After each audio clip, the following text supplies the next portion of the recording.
The stagecoach lurched to a halt in front of the dusty postal office in Santa Fe, New Mexico, and Emmett Calloway's heart slammed against his ribs the way it had done every Tuesday and Friday for the past 6 months, only to be crushed flat the moment the driver shook his head. It was September of 1882. The late afternoon sun stretched long shadows across the rutted main street, painting everything in shades of amber and dust, while Emmett stood there with his hat clutched between work-roughened hands, watching the passengers climb down one by one with the same desperate hope that had kept him standing in this exact spot for 182 days. He did not need to ask the question anymore. Tom Reynolds, the stagecoach driver, had been making this run for 12 years. He had seen plenty of hopeful men waiting for mail-order brides who never arrived. He knew the look.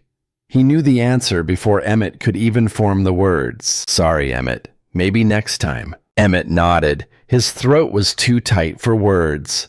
He settled his hat back on his head and turned away from the coach, aware of the pitying glances from the shopkeepers who had watched this ritual play out twice a week for half a year.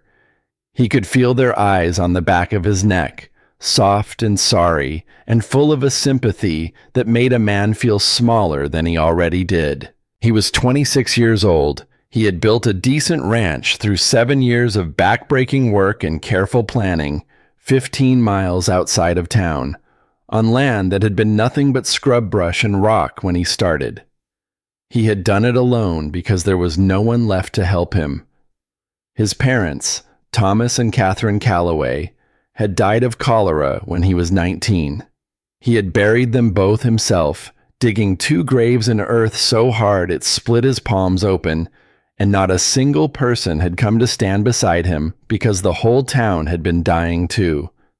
His brother Daniel had left for California 3 years after that, chasing gold and warmer weather and a life that did not remind him of everything they had lost. And so Emmett had stayed. He had poured his grief into the land, into fence posts and cattle, and a house he built with his own hands, timber by timber, stone by stone. He had sanded the table smooth. He had hung curtains his mother would have liked. He had even prepared a small third room at the end of the hall, a room he had never spoken about to anyone, with a window that faced the mountains and enough space for a cradle, a nursery, for a future he was not certain would ever arrive. The ranch was successful. The cattle were healthy. The windmill he had installed last year pumped water even on the stillest days. But none of it meant anything without someone to share it with. The house that should have been filled with the sounds of family held only silence, and the distant lowing of cattle, and the wind pushing through the cottonwoods along the river. That loneliness was what had driven him, back in January, to answer the advertisement his brother had mailed from California. A clipping from a Boston newspaper, folded inside a letter that said simply, "Maybe it is time, Emmett. Maybe you have been alone long enough." The advertisement was from a woman named Lenora Ashby, 24 years old, educated, currently employed as a governess for a wealthy family in Boston, seeking correspondence with a gentleman of good character in the Western Territories with the possibility of marriage. Emmett had spent 3 evenings composing his reply by lamplight, choosing each word the way a man lays stones for a foundation. He told her about the ranch, the land, the loneliness that sat in every corner of his house like a fourth wall. He told her the truth, plain and honest, because he figured if a woman was going to travel 2,000 miles to marry a stranger, she deserved to know exactly what she was getting. Lenora had written back with penmanship so elegant it made his rough letters look like a child's scrawl. She told him she had grown up in an orphanage in Boston, that she had been placed as a governess at 16 with a wealthy family, that she cared for 3 children who were not her own, loved them fiercely, but understood she would be replaced the moment they no longer needed her. She existed in an uncomfortable space between worlds, neither servant nor family. Necessary, but not valued. She wrote one line that Emmett had read so many times the ink was fading from the crease where he folded the paper. I want to belong somewhere. I want my presence to matter to someone. He had sent the money for her passage in March. She had written to say she would arrive by June at the latest. June came and went, then July, blazing and merciless. August dragged by like a wounded animal. Now September had arrived with cooler nights and the first hints of autumn color in the cottonwoods, and still there was no sign of Lenora Ashby. Emmett untied his horse from the hitching post and swung into the saddle, ready to make the long ride back to his empty house. He had made this ride 182 times now. Each time the road felt longer. Each time the silence of the house at the end of it felt heavier. He was halfway turned when he heard the commotion behind him. A smaller coach, travel-worn and caked in dust so thick it obscured the paint, was rattling down the street at a reckless pace. The driver was shouting something, but Emmett could not make out the words over the clatter of hooves and wheels on hard-packed earth. People on the boardwalk stopped and stared. A dog barked and scrambled out of the way. The coach skidded to a stop in a cloud of dust that rose and hung in the late afternoon light like something biblical, and before anyone could move to help, the door flew open and a woman practically tumbled out onto the street. She was wearing a dark blue traveling dress that had seen better days. The fabric faded from countless washings until it had gone soft as old paper. Her blonde hair was escaping from pins that had long since lost their battle with the journey. She carried a carpet bag that looked as though it had been dragged through every mile between here and the Atlantic coast. And she was gasping. Wait, please wait. Is this Santa Fe? Is there an Emmett Calloway here? Please, someone tell me this is Santa Fe. Emmett felt the ground drop away beneath him. He dismounted so fast he nearly stumbled, and when he spoke, his voice came out rough and cracked, thick with accumulated hope and dread and something he could not name. I am Emmett Calloway. The woman's gray eyes found his across the dusty street. In them he saw exhaustion so deep it seemed to live in her bones. He saw relief that hit her body like a physical blow, loosening her shoulders, softening her jaw. And he saw something else. Something that looked like fear. She took 3 unsteady steps toward him. Then she stopped. She swayed. Her lips moved, but no sound came out. I am so sorry. I am Lenora Ashby, and I am so very sorry I am late. Then her eyes rolled back, and she collapsed. Emmett crossed the distance between them in 2 long strides and caught her before she hit the ground. She weighed almost nothing. Up close he could see that her face was gaunt, the bones too sharp beneath skin that bore the pallor of illness and weeks without proper food.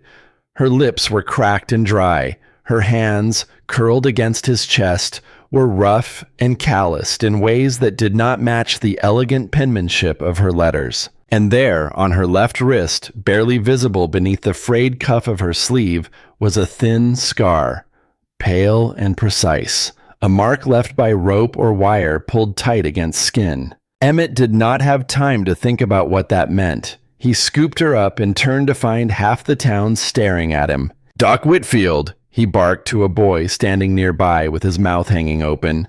Run and fetch him now. Tell him to meet me at the hotel. The boy took off at a sprint. Emmett carried Lenora across the street to the Santa Fe Hotel, the 2-story building with actual glass windows that served as the finest establishment in town. Martha Hargrove, the proprietor, was already holding the door open.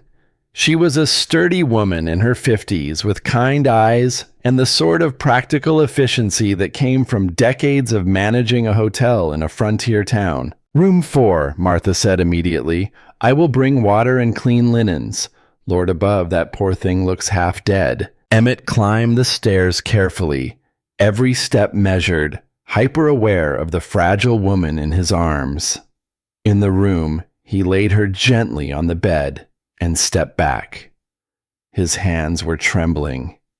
He had imagined their first meeting 1,000 times, late at night in his empty house, staring at the ceiling, picturing how she would step off the coach and he would take her hand and say something that did not sound foolish. He had imagined nervous smiles and awkward introductions and the slow, careful beginning of two strangers learning to share a life. He had never imagined this. He removed her dusty traveling cloak and her worn boots, then pulled a blanket over her, unsure of what else to do. His hands, which could break a horse and mend a fence and build a house from raw timber, felt useless here. Doc Whitfield arrived within minutes, a weathered man with gray at his temples and steady hands from 30 years of frontier medicine. He examined Lenora while Emmett stood in the corner with his fists clenched. Severe dehydration, he pronounced. Exhaustion. Possibly malnutrition. He looked up at Emmett with grave eyes. What in God's name happened to this woman? She was supposed to be here in June, from Boston. Doc Whitfield worked with practiced efficiency, getting small sips of water into Lenora, checking her pulse. Martha brought warm water and clean cloths and began cleaning the dust from Lenora's face with quiet tenderness. She will live, Doc Whitfield said finally, but she needs rest, food, and time. Whatever journey brought her here, it nearly killed her. Emmett wanted to stay, but Martha shooed him out with firm hands and a gentle voice. She needs a woman's care right now, Emmett. You have waited 6 months already. You can wait one more night. He could not leave town. He took a room at the boarding house down the street and lay awake until dawn, staring at the ceiling, wondering what had happened to Lenora Ashby between Boston and this dusty street, wondering about the scar on her wrist, wondering if she would open her eyes and regret everything. He returned to the hotel at first light. Martha met him at the door with a tired smile. She woke twice during the night, drank some broth and water. She is sleeping peacefully now, and the color is coming back to her face.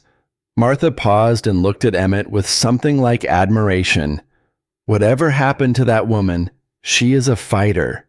You can see it in her, even unconscious. She did not give up. Emmett paid for the room for a full week and rode back to the ranch because the cattle did not care about heartbreak. They needed feeding, and the fences needed checking, and the work did not stop just because his world had tilted on its axis. For 3 days he rode into town each morning and evening, but Lenora was either sleeping or too weak for visitors. Each night he lay awake wondering if she would open her eyes and decide she had made a terrible mistake. On the 4th day, Martha met him at the hotel entrance with a different expression on her face.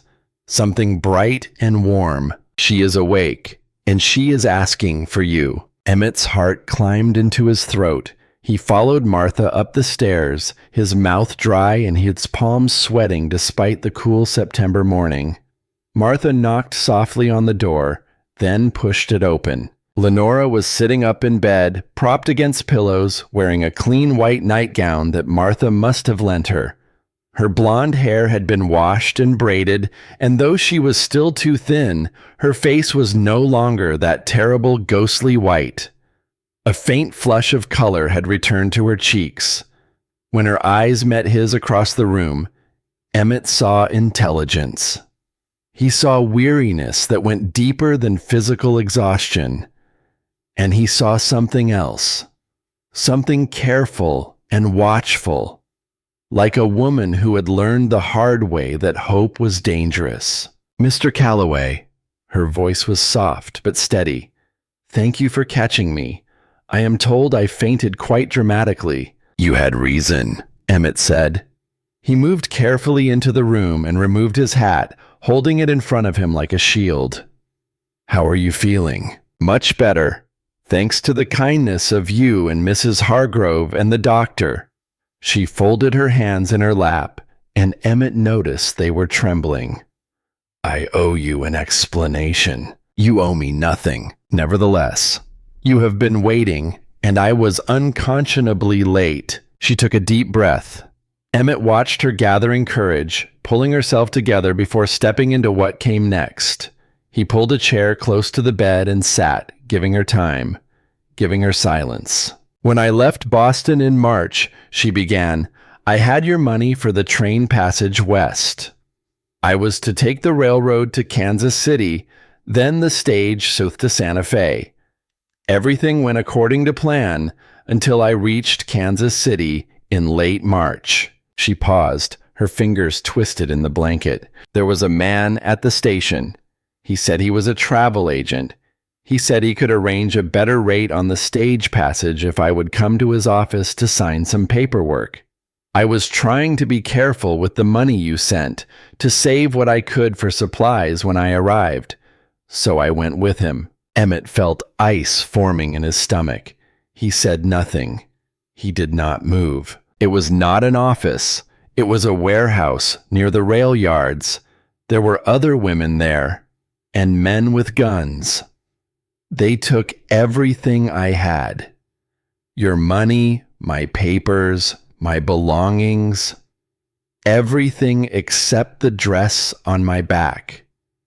They said they were taking us to work in mining camps in Colorado, that we would work off our passage. Her voice cracked, but she pushed through it, jaw tight, eyes fixed on a point somewhere past Emmett's shoulder. "We were held in terrible conditions. Some of the women were taken away at night and did not come back. I knew what was happening. I knew if I stayed much longer, the same would happen to me." "How did you escape?" Emmett asked. His voice sounded strange to his own ears, flat and controlled, like a man holding something back with both hands. "There was a fire. I do not know how it started, but in the chaos, I ran. I had nothing, just the dress I was wearing. I walked for 2 days before a family heading west in a wagon found me. Good people, on their way to Homestead in Colorado. They took me with them, fed me, let me travel under their protection. But they were going to Fort Collins, not Santa Fe." She met his eyes directly for the first time. "I worked for that family for 3 months, earning money for passage south. They were good people. The wife gave me a coat when I left, and the husband pressed coins into my hand and would not take them back. I think about them often. Then I left Fort Collins and made my way to Denver. I took stages south through Colorado into New Mexico, but the journey was hard and money ran short. I worked in Trinidad for 6 weeks, washing dishes in a hotel kitchen where the grease never came off my hands, and the cook shouted at anyone who moved too slowly. I slept in a room above the kitchen that smelled of lard and onions and was so small I could touch both walls at once. Then in Las Vegas for another month doing laundry in a boarding house, my knuckles cracked and bleeding from the lye soap, hanging sheets in a yard where the wind blew dust into everything I had just washed clean. Each time I thought I had saved enough, something went wrong. A stage delayed. The fare higher than expected. I fell sick once with fever and lost my position because I could not work for 4 days." She paused. Her hands were trembling in the blanket, but her voice held. "There were nights I sat in whatever room I had rented and counted my coins and calculated the distance still ahead of me, and the numbers did not work. The money was never enough. The miles were always too many. But every morning I got up and I went to work and I earned what I could and I moved south." Tears were sliding down her face now, though her voice remained steady. The steadiness was what broke Emmett. Not the tears, but the fact that she refused to let them stop her from finishing. "I never stopped trying to get here. Every single day I thought about you standing at that station, wondering where I was, thinking I had taken your money and disappeared. I had no way to send word, no money for postage.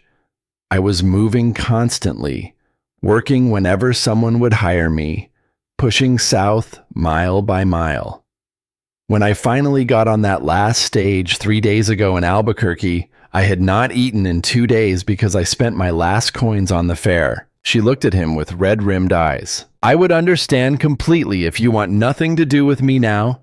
I have brought nothing but trouble and delay. You have every right to send me away." The room was quiet for a long time. Outside, a horse nickered. A wagon creaked past on the street below. The September sunlight fell through the window and lay in a warm rectangle across the foot of the bed. Emmett sat with everything she had told him, letting it settle into his bones. The anger he felt was enormous, but none of it was aimed at this woman. His anger was for the men who had preyed on her, for the system that allowed it, for every mile of hard road and every night of hunger and every moment she had spent wondering if she was fighting her way toward a man who had already given up on her. "Lenora," he said finally, and his voice was thick in a way he could not control. "You have been through hell, and you still came. You could have stopped in any of those towns. You could have started over somewhere, found work, built a quiet life, and no one would have blamed you. But you kept your word.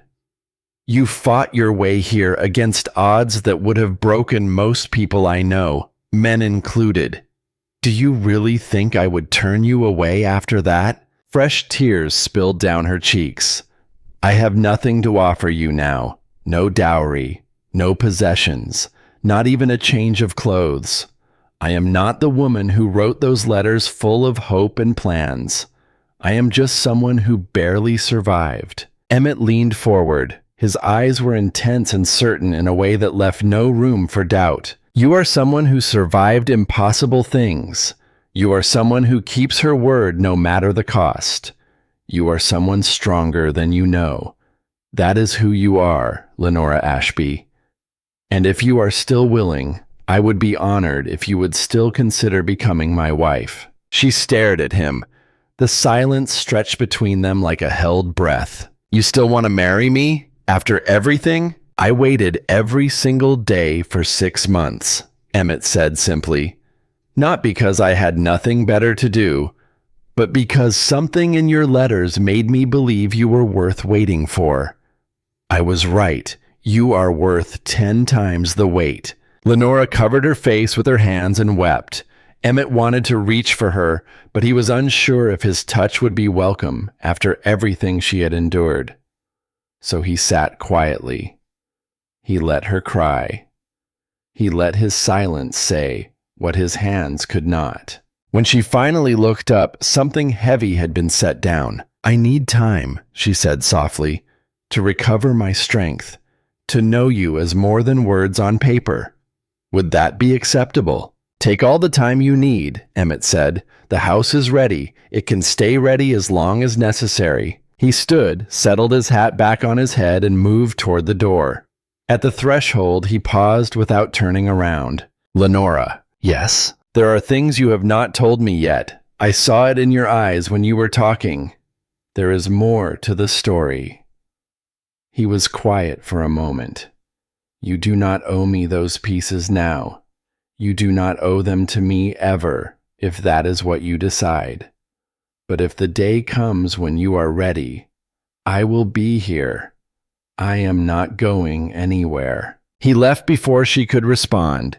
He walked down the stairs and out into the September sunshine and stood on the boardwalk, breathing in the dry mountain air of New Mexico, letting it fill his lungs and push against the tightness in his chest. Across the street, standing in the shade of the general store awning, a woman in an expensive green dress was watching him with sharp, calculating eyes. Ada Crenshaw, wife of the largest store owner in Santa Fe, pillar of the community, keeper of every secret and judge of every sin committed within 50 miles.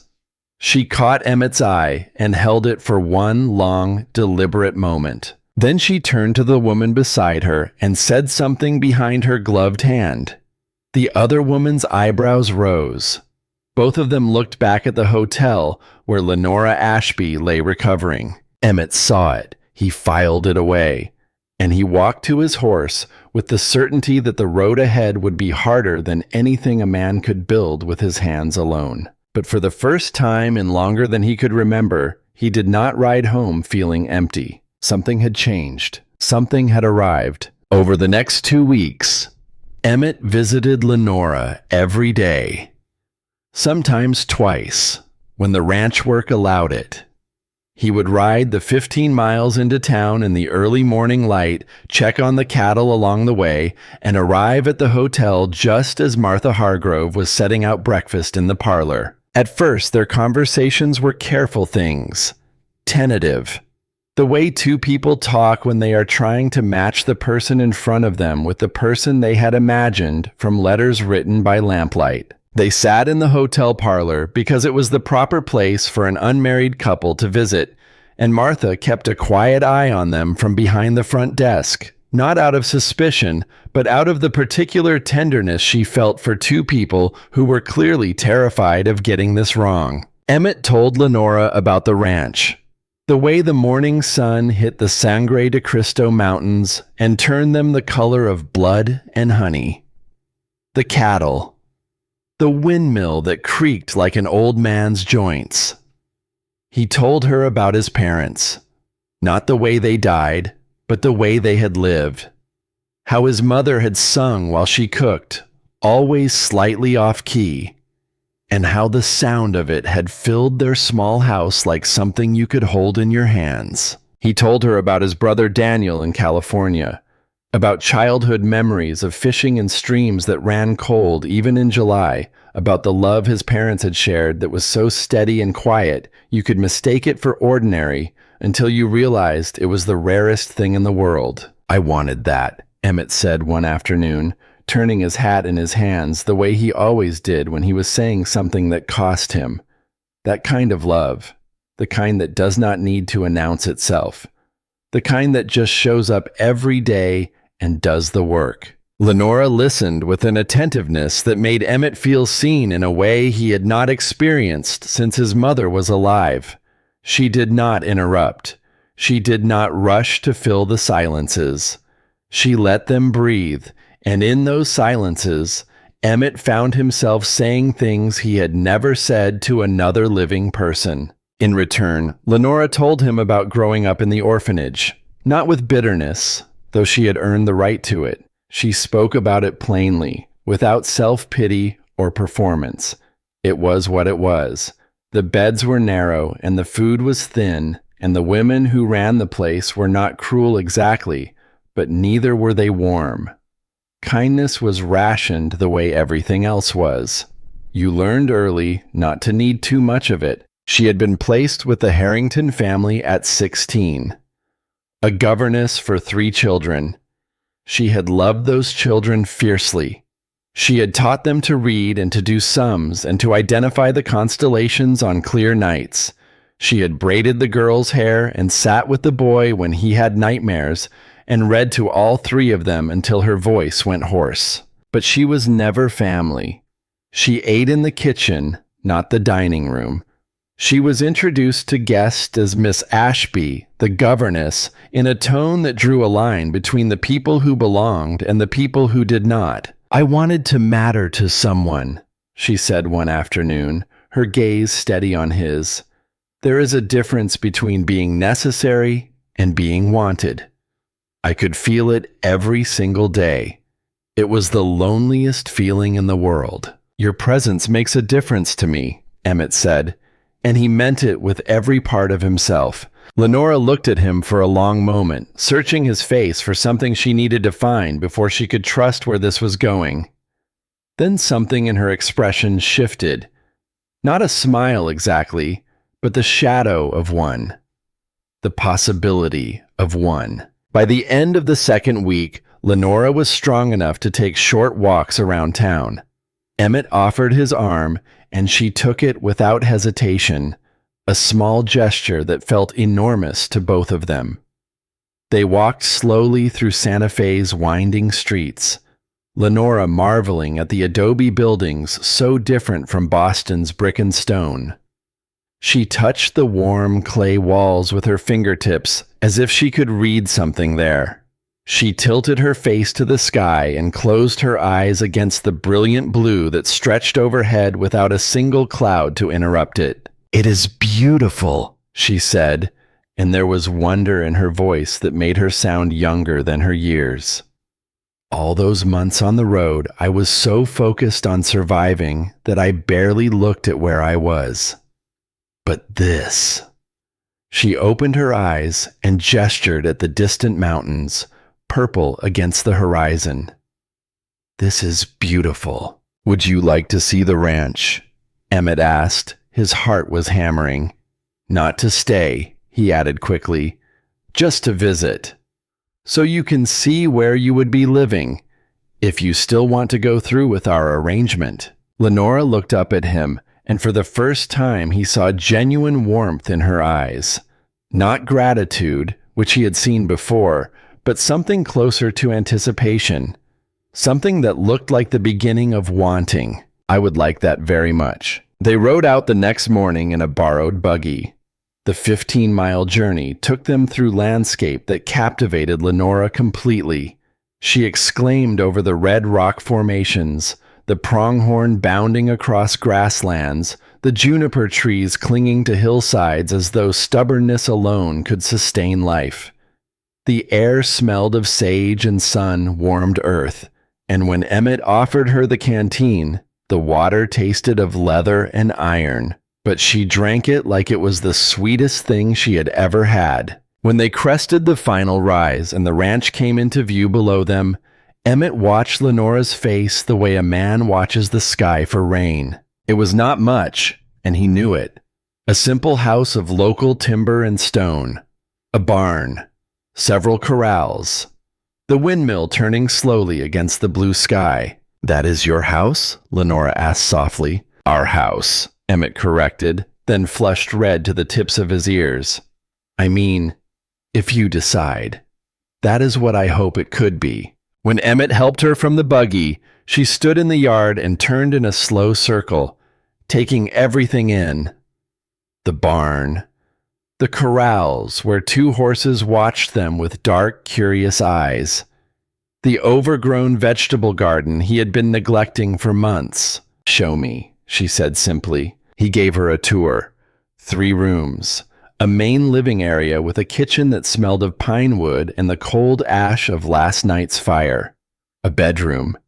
And at the end of the short hall, the small 3rd room. He hesitated at the door of that room. He had not shown it to anyone, but Lenora had already pushed it open and stepped inside. The room was small and clean. A window faced the mountains. The walls were bare. There was nothing in it except a rocking chair that Emmett had built during the long evenings of the previous winter, sanding the runners smooth and testing the balance until it moved without a single creak. Lenora stood in the center of the room for a long time. She did not speak. She reached out and touched the rocking chair, set it moving with her fingertips, and watched it sway back and forth in a slow rhythm that seemed to fill the room with something invisible and aching. Her eyes grew bright. She blinked rapidly and turned her face toward the window, toward the mountains. Emmett saw her jaw tighten. He saw her swallow hard. Something had moved through her, something she was not ready to name, and he did not understand what it was. He only knew that the nursery he had built out of hope had caused her pain, and he did not know why. The rest of the house she moved through with quiet attention, running her hand over the table he had sanded smooth, examining the cook stove, testing the pump at the kitchen sink. She opened the cupboards and counted the plates. She looked at the curtains and the quilt on the bed and the bookshelf he had built into the wall beside the fireplace. When she turned back to him, her eyes were bright with unshed tears, but she was almost smiling. "You built all of this yourself." "Most of it," Emmett admitted. "My father taught me. It is not fancy, but it is solid. Do you know what I see when I look at this place?" He shook his head. His voice would not come. "I see a home. Not a grand house where I am hired help. Not a boarding room where I am passing through. A real home that someone built with care and hope." She met his eyes fully. "I see a place where I could belong." Those words landed on Emmett like a hand on his chest. "You do belong here," he said, and the words came out rough and urgent, breaking free of some restraint he had been holding for weeks. "I know we have only known each other for 2 weeks. I know you need more time. But Lenora, you belong here. With me. I felt it from your first letter, and I feel it even more strongly now." Outside, the wind moved through the dry grass, and a hawk circled overhead, and the windmill turned its slow, patient circles against the sky. Inside, 2 people who had been alone for too long stood looking at each other across a kitchen that smelled of pine wood and possibility. It was in the barn, on the way back to the buggy, that it happened. Emmett's horse, a sturdy bay named Copper, who had carried him faithfully for 6 years, was favoring his front left leg. Emmett frowned and knelt to examine the hoof, but Lenora was already there, her hands moving with a sureness that surprised him. "Hold him steady," she said, and her voice had changed. The softness was gone, replaced by something focused and competent. She ran her fingers along the leg, pressing gently at the fetlock, feeling for heat or swelling. She lifted the hoof and examined it closely. "It is not the hoof," she said. "The tendon is strained, probably from the rocky ground on the south ridge." She looked up at Emmett. "Do you have comfrey growing anywhere on the property, or calendula?" "I do not think so." Lenora stood, brushing dirt from her skirt, and walked to the edge of the yard where the wild plants grew against the fence line. She moved through them with practiced ease, scanning and selecting as though reading titles on a shelf. She came back with handfuls of plants and crushed them between her palms, releasing a sharp green scent, and packed the paste around the strained tendon with hands that clearly knew what they were doing. "Where did you learn that?" Emmett asked, watching her with an expression he could not have named if asked. "Mrs. Harrington, my employer in Boston, kept an extensive herb garden. She was passionate about botanical medicine. I spent 8 years learning from her collection and her books." She smiled faintly. "It was one of the few benefits of the position. I learned to treat ailments in both humans and animals." Emmett looked at this woman, kneeling in the dirt of his barn, tending his horse with hands that wrote elegant letters and healed injured animals with equal skill, and something shifted inside him, something fundamental. She was not just the woman from the letters. She was not just a bride he had sent for out of loneliness. She was someone who could stand beside him in this life and match him step for step. She was a partner. 3 days later, Lenora told him she did not want to wait any longer. They were sitting in the hotel parlor on a Sunday afternoon, the light slanting gold through the windows, and she said it plainly, the way she said most things, without decoration or false modesty. "I have been thinking about this carefully, and I have made my decision. I did not fight my way across this country for 6 months to sit in a hotel room being cautious. I came here to build a life with you, Emmett. I would like to start." "Are you sure?" "We can take more time. There is no pressure." "I am sure." She leaned forward, her eyes clear and certain. "Somewhere in these 2 weeks, I stopped thinking of you as the stranger I was supposed to marry and started thinking of you as the man I want to marry. I do not want to wait another day." They were married 4 days later in the small church at the edge of town. Lenora wore a dress that Martha Hargrove had altered to fit her still thin frame, ivory cotton with small blue flowers that matched her eyes in certain light. Emmett wore his best shirt and the string tie he had purchased months ago in quiet anticipation of this day. Martha and Doc Whitfield stood as witnesses, both of them looking as pleased as if they were marrying off their own children. When Emmett kissed his bride, he felt all that waiting crystallize into something solid and real. This was not the beginning he had imagined. It was better, because it was true. They had both fought to reach this moment, and that made it worth more than anything easy ever could. Half the town turned out for the celebration at the hotel. Women pressed small gifts into Lenora's hands, embroidered dish towels, jars of preserves that smelled of summer peaches and cloves, a quilt pieced together by the church ladies. Lenora thanked each one, her voice trembling with the weight of being welcomed into a community when she had spent her whole life on the outside of everyone she had known. One person was notably absent. Ada Crenshaw did not attend. But her influence arrived before the celebration had even ended. A woman Emmett did not recognize leaned close to Martha at the punch table and whispered something that made Martha's face go tight. Later, as the crowd thinned, Emmett caught fragments of conversation near the door. 6 months, someone murmured. That is a long time to be unaccounted for. Mrs. Crenshaw says there are questions that ought to be asked. Martha shut it down with a look that could have frozen the Rio Grande, but the damage was done. The words were out. The seeds had been planted. The first weeks of married life on the ranch were an education for both of them. Lenora did not know how to cook over a wood stove and burn their first 3 dinners. The first time, the kitchen filled with the acrid smell of scorched cornbread, and Emmett ate the charred edges without comment. The second time, Lenora caught him scraping the black parts into the dog's bowl and burst out laughing, a real laugh that came from somewhere deep, and the sound of it rang through the kitchen like a bell. The third time, she stood in front of the smoking stove with her hands on her hips and said with perfect composure, "I believe the stove and I have reached an understanding. It wins." Emmett taught her the damper settings and the trick of banking coals for even heat. By the end of the first week, she was producing meals that made a man close his eyes and sigh. Her first real stew, rich with rosemary and wild onion, was the best thing Emmett had tasted in 7 years of cooking for himself. They argued about chickens and muddy boots and dirty dishes. These were the small frictions of 2 people learning to share space after lifetimes of solitude, and they were the foundation of something real. One afternoon, Emmett came in from the south pasture and found Lenora sitting at the kitchen table with a small leather pouch open in front of her.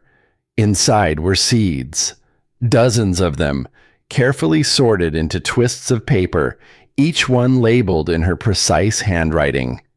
Lavender, chamomile, calendula, yarrow, echinacea. "What is this?" he asked. She looked up, and there was a light in her face he had not seen before. Something bright and private and proud. "I have been collecting them since Fort Collins. Every town I passed through, every ranch where I worked, I asked about their gardens. I traded work for cuttings and seeds.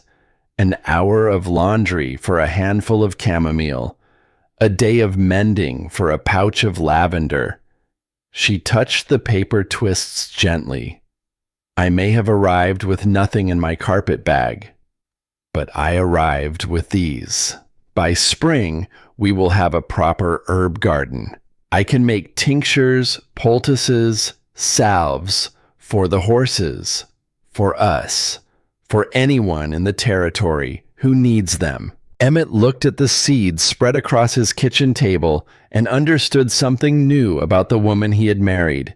Even at her lowest, even when she was washing dishes for 6 weeks to earn stage fare, she had been planning. She had been gathering. She had been carrying the future in a leather pouch against her chest, the same way she had once carried her mother's handkerchief. She had never stopped building, even when she had nothing to build with. The beautiful moments came too, and they came more often. Emmett taught Lenora to ride. She was terrified at first, her fingers white on the reins, her body rigid in the saddle. But she was determined in the way she was determined about everything, which is to say completely, and within a week she could hold a steady trot. The morning she managed a full gallop across the open grassland without falling, her laughter rang across the landscape so clear and bright that Emmett's horse turned its head to listen. That sound, he thought. That is what this ranch has been missing. It was on one of those riding mornings that Lenora pulled her horse up short on the north ridge and pointed toward a stand of junipers. "Someone has been here," she said. "The grass is pressed flat, and there are ashes." Emmett dismounted and examined the spot. She was right. A small fire had been built and covered over with dirt. Boot prints led away to the east, already softened by wind, but recent enough to read. He told Lenora it was probably a drifter passing through. But he memorized the boot prints, and he did not forget them. In the evenings, Lenora read to him by the fireplace from books she had carried across 2,000 miles because some things were too precious to leave behind. She read him Dickens and Austen and poetry that moved him in places he could not name. They learned each other's rhythms. He discovered that she hummed when she was concentrating. She discovered that he talked to the horses when he thought no one was listening. But there were dark moments, too. Moments that reminded Emmett of the chasm between ordinary newlywed adjustments and the particular weight that Lenora carried. She had nightmares. They came without warning, yanking her from sleep with a violence that left her gasping, her eyes wide and unseeing, her hands clawing at the sheets as though fighting off something only she could feel. The first time it happened, Emmett reached for her instinctively, and she flinched away from his touch so hard she nearly fell from the bed. He learned. He did not reach for her in those moments. He sat up beside her and spoke quietly, not touching, just present. "You are in our house. You are in New Mexico. No one can hurt you here." He said it the same way each time, steady and low, until the terror faded from her eyes and she came back to herself, trembling, sheeted in sweat, ashamed of something that was not her fault. One morning after a particularly bad night, she sat at the kitchen table with her hands wrapped around a cup of coffee and said without looking at him, "Thank you for not asking." "When you are ready," Emmett said. "That is all." She nodded, and he saw her file that away, the same way she filed away every small proof that he was safe, collecting evidence, building a case, learning to trust. It was a Tuesday in mid-October when the trouble arrived in earnest. Lenora had walked into town for supplies while Emmett worked the south fence line. She was in the general store, selecting fabric for curtains she planned to sew for the kitchen, when Ada Crenshaw appeared beside her like a shadow falling across a sundial. Ada was a tall woman with sharp features and a beauty that had calcified into something brittle. Her husband owned the largest store in Santa Fe. She sat on every committee in town and wielded moral authority with the precision and warmth of a surgical knife. "Mrs. Calloway," Ada said, and the name sounded wrong in her mouth. "How wonderful that you have settled in." Lenora set down the bolt of calico. Her face was composed. "That is kind of you, Mrs. Crenshaw." Ada tilted her head, the gesture of a bird examining something it intends to eat. "I confess I have been wondering about your journey. 6 months is such a long time to be traveling alone. You must understand that people talk." The store had gone quiet. 3 other women stood frozen near the dry goods shelf, pretending to examine canned peaches. Lenora looked at Ada Crenshaw the way she might look at a stain on a tablecloth, with acknowledgement but without alarm. "I understand perfectly that people talk, Mrs. Crenshaw. I also understand that talking is considerably easier than the things I endured during those 6 months." She picked up the calico again and held it to the light, examining the weave. "I do not owe you an account of my suffering, but I will tell you this much. Every mile between Boston and this town nearly killed me. I am here because I refused to die and because I kept a promise I made to a man I had never met. That is the full extent of what you need to know." Ada's smile thinned to a razor. "We shall see.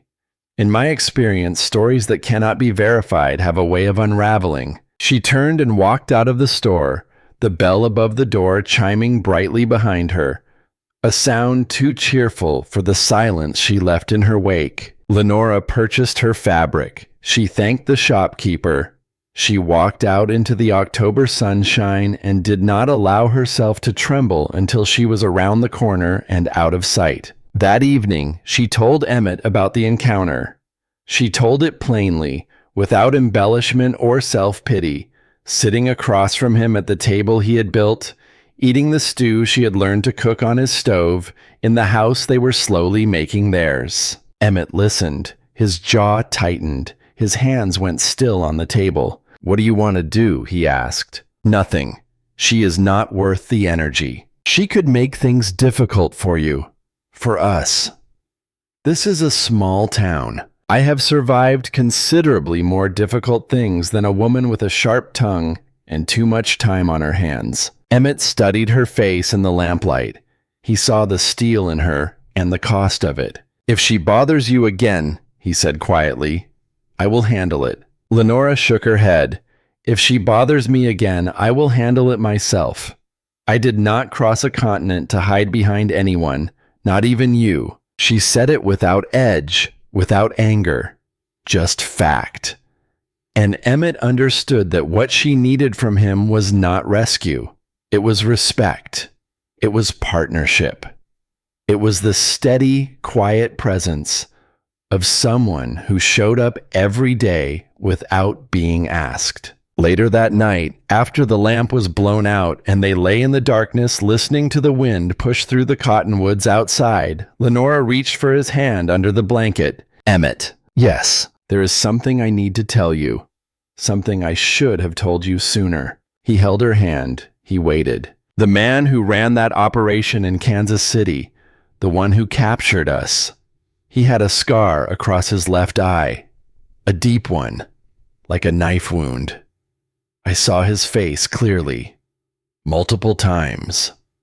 I am the only woman who escaped that place alive who can identify him." The darkness seemed to thicken around them. "If he is ever caught," she continued, her words measured despite the slight tremor in her hand, "I am the only witness who could put him in prison.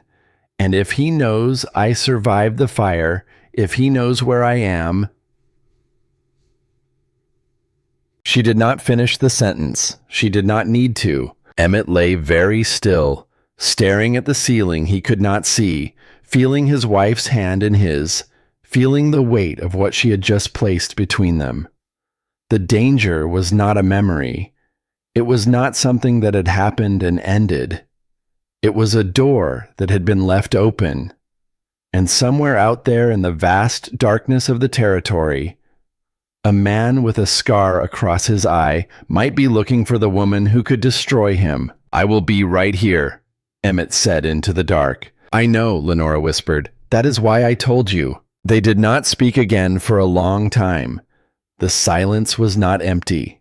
It was the kind of silence that exists between two people who have just shown each other something true and are sitting with the weight of it, letting it settle, learning what shape it takes in the dark. Emmett thought about the man with the scar.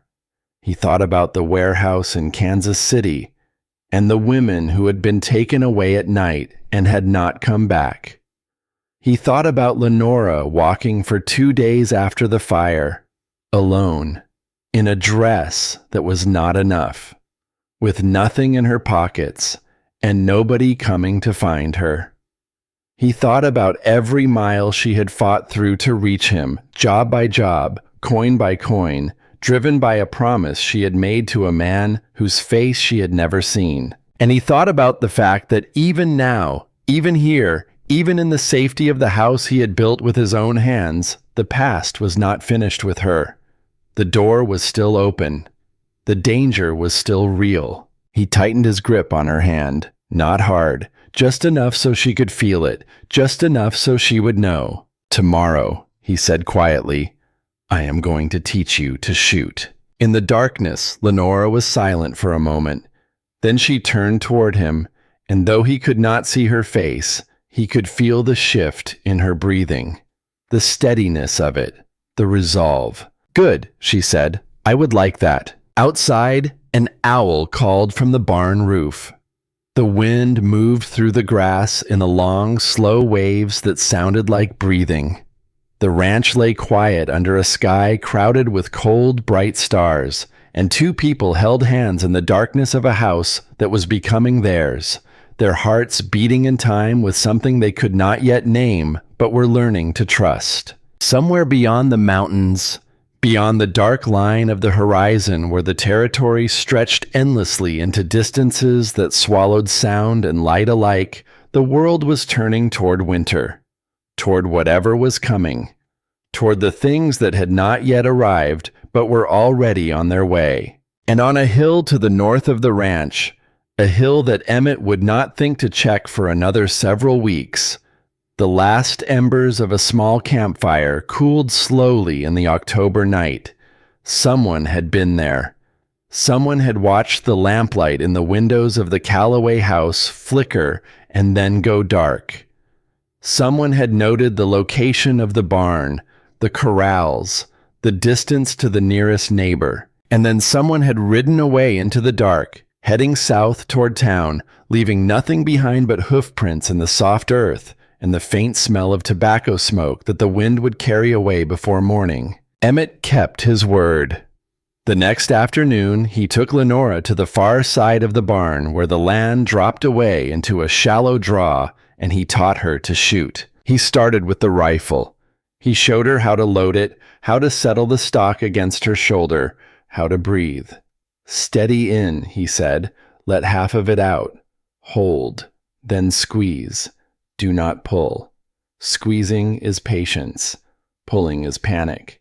They are not the same thing. Lenora listened the way she listened to everything, with total attention and no wasted movement. Her first shot went wide and startled the chickens in the coop 50 yards away. Her second clipped the edge of the fence post he had set up as a target.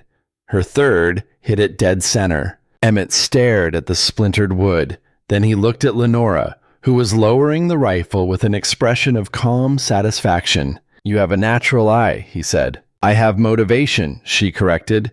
There was no bravado in it, just truth, delivered the way she delivered everything, straight and without decoration. "I will not be helpless again.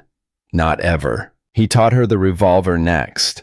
By the time the sun was touching the mountains, she could hit the target more often than she missed.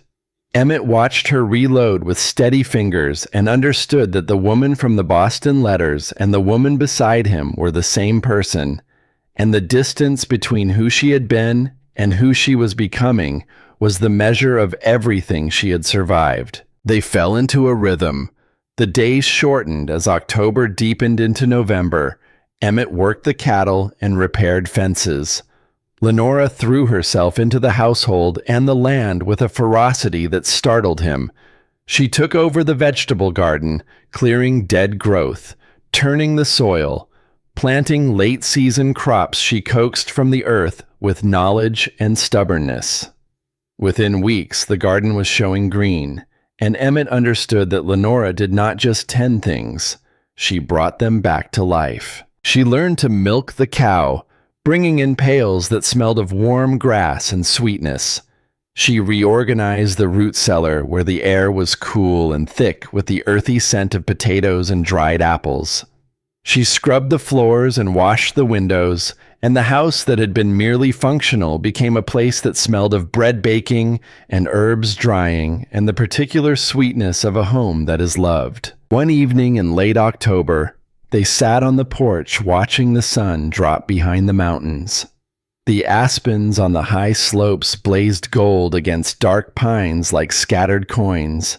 The air carried the smell of wood smoke from the chimney and the sharp sweetness of cooling earth. "I never thought I could be this happy," Lenora said quietly. "Neither did I," Emmett said, pulling her closer. It was that same night, after supper, that the silence changed. They were sitting by the fireplace, the space between their chairs no more than the length of an outstretched arm, coffee growing cold in their cups. The fire popped and shifted. Outside, the wind carried the first real cold of the approaching winter. Lenora was looking into the fire. Her hands were still in her lap. Her face held an expression Emmett had learned to recognize over the past weeks. A gathering. A bracing. The look of a woman preparing to open a door she had kept locked for a very long time. "I want to tell you about my mother," she said. Emmett set down the piece of leather he had been working. He gave her his full attention and his full silence. "I do not remember her face. I was 3 when she left me at the orphanage. The sisters told me she was young and poor and had no way to care for a child. They said she wept when she handed me over, that she kissed my forehead and promised she would come back for me when things were better." Lenora's voice was thin, like a wire pulled taut. "She never came back." The fire crackled. Emmett did not speak. "She left me one thing. A handkerchief, white cotton, with the letter L embroidered in the corner in blue thread. The stitching was uneven. I think she did it herself. It was the only thing I had from her. The only proof that I had ever belonged to anyone." "Where is it now?" Emmett asked, though something in his chest already knew the answer. "I lost it during the escape from the warehouse. When the fire started and I ran, I had it tucked inside my dress, against my skin, where I always kept it. But somewhere in those 2 days of walking before the family found me, it was gone. I do not know when it fell. I did not notice until I reached Fort Collins, and reached for it the way I always did when I was frightened, and it was not there." Her voice cracked on the last word, not dramatically, just a small fracture, like a line appearing in glass. She pressed her lips together and breathed through her nose, and Emmett watched her fight for composure with the same fierce determination she brought to everything.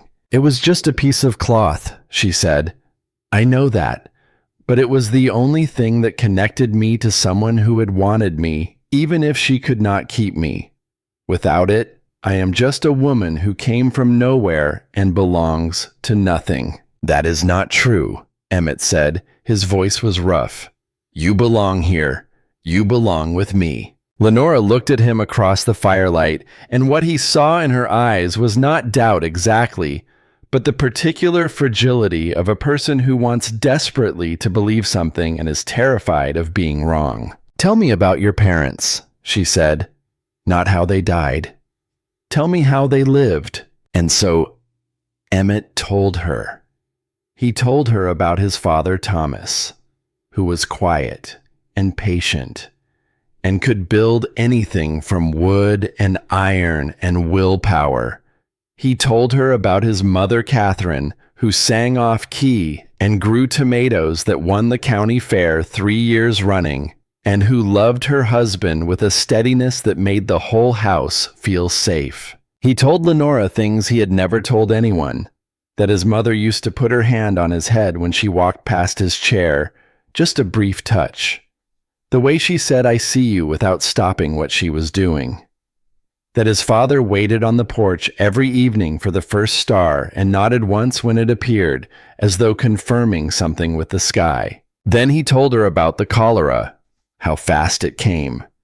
His mother fell ill on a Tuesday morning and was dead by Thursday night. His father lasted 3 more days, refusing to die before his wife was buried, then simply stopped breathing in his sleep. "I buried them both myself," Emmett said, and his voice had gone somewhere far away, somewhere inside himself that he did not visit often. "I was 19 years old, and I dug 2 graves in ground so hard it took me a full day for each one. My hands bled through the bandages. No one came to help because the whole town was sick and dying. I stood at those graves alone, and I tried to say something, some kind of prayer or farewell, but nothing came out. I just stood there with a shovel in my hands and dirt under my nails, and I could not make a single sound." He paused. The fire had burned down to coals, painting the room in tones of amber and deep red. "I did not cry," he said. "Not that day, not the day after, not for 7 years. I put every feeling I had into the ground with them. I built this ranch on top of it. I told myself the work was enough. that I did not need anything else. But the truth is, I was afraid. I was afraid that if I let myself feel it, all of it, the grief and the loneliness and the wanting, it would take me apart and I would not be able to put myself back together. The silence that followed was enormous. Not heavy. Enormous. A silence that happens when two people have both opened their chests and shown each other what is inside, and neither of them has looked away. Lenora rose from her chair. She crossed the small distance between them and knelt in front of him and took his hands in hers. His calloused, scarred, work-roughened hands in her smaller, rougher ones. "We are the same," she said softly. "Both of us built walls to survive.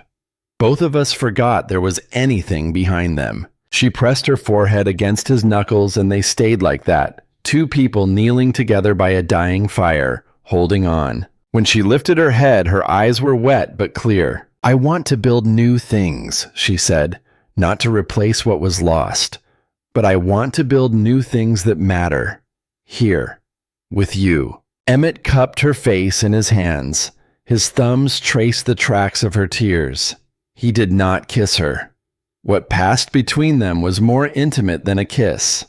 Two people who had laid down every wall and chosen to stand in the open, trusting that the other person would not turn away. "We will," he said. "We are already building them." The fire went out. Neither of them moved to relight it. They sat together in the cooling room, her head against his chest, his arms around her. And the darkness was not frightening because they were in it together. Outside, the first hard frost of November was settling over the land, turning the grass silver and the puddles to glass. The ranch was quiet in a way that was no longer empty. It was the quietness of a place that had been claimed, a place where two people had chosen to stop running and start remaining, and the remaining was harder than the running had ever been, and worth more than either of them had words for yet. The following week, Holt Brannigan rode into the yard on a gray morning that smelled of coming snow. Holt was a rancher 10 miles to the east, a lean, weathered man in his 40s with a handlebar mustache and an easy competence that came from 20 years of working land that did not forgive mistakes. He and Emmett were not close friends, but they were good neighbors, which in ranching country meant something deeper and more reliable than friendship. "Emmett," Holt called from his horse, his face serious under his hat brim. "Got something you need to hear." Emmett set down the axe he had been using to split firewood and walked to the fence. "Was in Las Vegas last week," Holt said, meaning Las Vegas, New Mexico, a town 60 miles to the east. Man in the saloon was asking questions, looking for a woman. Blonde hair, gray eyes, came from back east. Might be using a different name. Emmett felt the cold move through him, not the November cold, something deeper. He say who he was? Did not give a name. Big man, rough looking. Had a way about him that made people answer his questions even when they did not want to. Holt paused. I would not have thought much of it, except he was asking specifically about women who arrived in the territory in recent months. And he was not asking like a man looking for a lost relative. Emmett was quiet, his hand resting on the fence post, his knuckles white. "Anything else?" Holt shifted in his saddle. "Came into town yesterday for supplies and heard something similar. Stranger passing through Santa Fe, asking at the hotel and the stage office about recent arrivals. Tall fellow, kept his hat low. Martha Hargrove told him she did not keep records of her guests and showed him the door, but he did not seem discouraged." "Thank you, Holt." "Emmett." Holt leaned forward in the saddle, his voice dropping. "Is there something I should know? If there is trouble headed your way, I would rather be prepared than surprised." Emmett looked toward the house where Lenora was visible through the kitchen window, kneading bread, her sleeves rolled to her elbows, flour on her cheek. He looked at the life they were building, at everything he stood to lose. "I will tell you when I can," he said. "For now, Just keep your eyes open." Holt nodded, tipped his hat, and rode east toward his own ranch. Emmett watched him go, then walked slowly to the barn. Inside, out of sight of the house, he checked the straps on every saddle. 2 of them had been cut. Not all the way through. Just enough so that the leather was weakened. Enough so that a hard ride would snap them. Enough so that someone would fall. It was not damage from wear. The cuts were clean, made with a knife, made by someone who had been inside the barn while Emmett and Lenora slept. He stood there with his hand on the ruined leather, his blood pounding. Then he replaced the straps with new ones from the supply room and did not tell Lenora, not yet, not until he understood the shape of what was coming. But that night, he loaded the rifle and set it beside the bed, and he slept with one ear turned toward the door. November turned its final page, and on the first day of December, Emmett and Lenora drove the buggy into Santa Fe for supplies. They moved through the stores together, Lenora selecting flour and sugar and salt and the bolts of fabric she needed for winter sewing, Emmett loading the purchases into the back of the buggy with the quiet efficiency of a man who had done this alone for 7 years and was still getting used to the pleasure of doing it with someone. They were coming out of the general store when Ada Crenshaw stepped onto the boardwalk directly in front of them. She was not alone.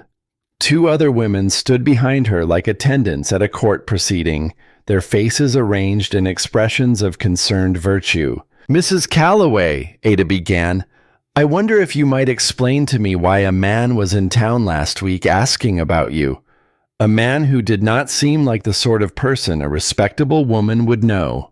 The street had gone quiet the way it always did when Ada Crenshaw decided to make something public. Emmett stepped forward. He did not raise his voice. He did not clench his fists, though he wanted to. He spoke with the same calm, measured tone a man uses when he is stating something that is not open to discussion. "Mrs. Crenshaw, my wife was kidnapped. She was held against her will by men who traffic in human beings. She escaped alone and spent 6 months fighting her way across this territory to honor a commitment she made to me. The man asking about her is connected to the people who took her. He is looking for her because she is the only person alive who can identify the man who runs that operation." He paused and let the words settle into every ear on the street. "So before you stand on this boardwalk and question my wife's character, I suggest you consider what kind of person you would have to be to survive what she survived. And then I suggest you ask yourself whether you have ever done anything in your life that required 1/10 of that courage." The silence was absolute. Even the wind seemed to have stopped. Ada Crenshaw's face went through several transformations, none of them attractive. Her mouth opened, then closed. She looked at the women behind her for support and found them studying their shoes. She looked at the gathering crowd and saw not a single sympathetic face. She turned and walked away. Her heels struck the boardwalk with sharp, angry clicks that faded down the street like the last notes of an argument already lost. No one moved for a long moment. Then a woman Emmett did not know, a rancher's wife from somewhere south of town, stepped forward and touched Lenora's arm. The gesture was small and deliberate, and it said everything that needed saying. "I'm glad you made it here," the woman said simply. Then she turned and walked into the store. Others followed, a nod here, a murmured word there.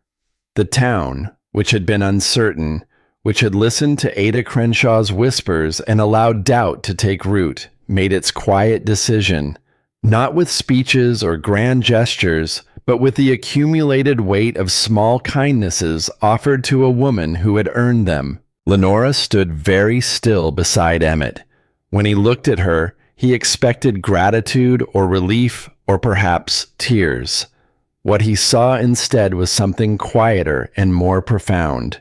She was looking at him the way a person looks at the ground after a long journey and realizes, without anyone having to say it, that they have arrived. She took his arm. They walked to the buggy. Neither of them spoke about it, and neither of them needed to. It was February of 1883 when everything changed again. The winter had been cold but manageable. They had settled into the deep rhythms of the season, the long, dark evenings by the fire, the short, bright days of work and partnership, the slow accumulation of intimacy that comes from sharing a life in close quarters through months of snow and wind. Emmett had been building something in the evenings, working in the barn after Lenora went to sleep, sanding and fitting and finishing with the meticulous care his father had taught him. A hope chest, made of pine, with dovetail joints and a lid that closed with a satisfying click. He was saving it for a moment that felt right. Lenora had been quieter than usual in recent days, not withdrawn, just still. She moved through the house with a particular kind of attention, touching things as though memorizing them. She stood at the window more often, looking out at the snow-covered land with an expression Emmett could not read. On a Tuesday evening, sitting across from him at supper, she set down her fork and placed both hands flat on the table. "I need to tell you something," she said. Emmett looked at her face and saw it all at once. The brightness in her eyes, the flush on her cheeks that had nothing to do with the heat of the stove, the way her hands trembled, not with fear this time, but with something else entirely. "I am carrying your child," she said. "Doc Whitfield confirmed it this morning when I went to town." The words landed in the room like a stone dropped into still water. Emmett felt the ripples move through him, expanding outward, touching everything. His hands went still on the table. His throat closed. His vision blurred and he blinked hard, once, twice, refusing to look away from her. "Are you certain?" "I am certain." He stood. He crossed to her side of the table and knelt beside her chair and put his hand very gently on her stomach. There was nothing to feel yet, but the knowing was enough. The knowing was everything. Lenora put her hand over his. "Are you happy?" she asked, and there was a vulnerability in the question that broke something open inside him, because he understood that she was not asking casually. She was asking the way a woman asks who grew up unwanted, who has never been certain she was enough, who needs to hear the answer out loud. "I am more than happy," Emmett said. His voice was wrecked. "I am terrified and grateful, and I do not have words for the rest of it, but yes, I am happy. Lenora, I am so happy." She pulled his head to her chest and held him, and for a moment their positions were reversed, and she was the one providing shelter, and he was the one being held, and the small room filled with firelight, and the sound of two people breathing together, in and out, steady as a heartbeat, steady as a promise kept. That night, Emmett lay awake long after Lenora had fallen asleep. He stared at the dark ceiling and felt the future pressing against the walls of the house like something alive and enormous, full of possibility and full of risk. A child, his child, growing inside the woman sleeping beside him. And somewhere out there, in the vast, cold dark of the territory, someone was still looking for her. He rose quietly. He walked to the kitchen and stood at the window, looking north toward the hills. The snow was blue in the moonlight. The sky was clear and sharp with stars. Everything was still. Then he saw it, on the hill to the north. A faint orange glow, barely visible, pulsing softly against the dark. A campfire. Someone was up there, watching. Emmett stood at the window until his breath had fogged the glass completely, his hand resting on the rifle that now lived beside the front door. The fire on the hill burned steadily. It did not move. It did not go out. He did not wake Lenora. He did not ride out to confront whoever was up there alone in the dark. He stood and he watched and he waited, because that was what he knew how to do. He had waited 6 months for a woman. He could wait through one more night, but in the morning, he decided things would change. In the morning, he would ride to town and speak to the sheriff. He would ride to Holt Brannigan's ranch and tell him everything. He would stop protecting Lenora from the truth and start protecting her with it. Because the campfire on the hill was not a coincidence, and the cut saddle straps were not a coincidence, and the stranger asking questions in Las Vegas and Santa Fe was not a coincidence. The past had found them, and it was no longer content to watch from a distance. Emmett rode out at first light. He told Lenora he was going to check the north fence line, which was not entirely a lie. He did check the fence. But first he rode up the hill where he had seen the campfire, and what he found there turned his blood to ice. The fire pit was cold but recent. Whoever had been here had left before dawn. The ground was soft from melted snow, and the hoof prints were clear.